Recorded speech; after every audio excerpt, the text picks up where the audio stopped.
So the Easyseat 2, I thought it was going to solve all my problems, but it did not. I used this one for quite a while, and then it kind of froze on me.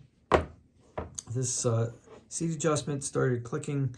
The seat got so far apart and it kind of froze. So I bought a new one, and which I wasn't impressed the way it was delivered, which was basically in this bag. It didn't even come in like a container of any kind, and it came with basically like a one-sheet instruction thing.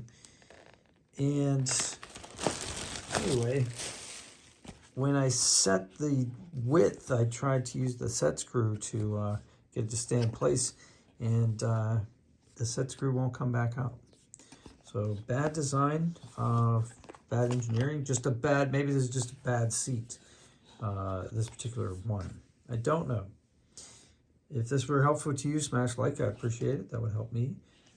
But yeah, I can't get the set screw back out to use it properly. And like I said, it didn't line up. So maybe this one's just, the tolerances weren't right. Maybe another one would do well, but I'm not going to try another one right now. I'm going to return this and try something completely different. And I'll let you know what that is when I get it. So I'll see you on the next one. Subscribe to see more.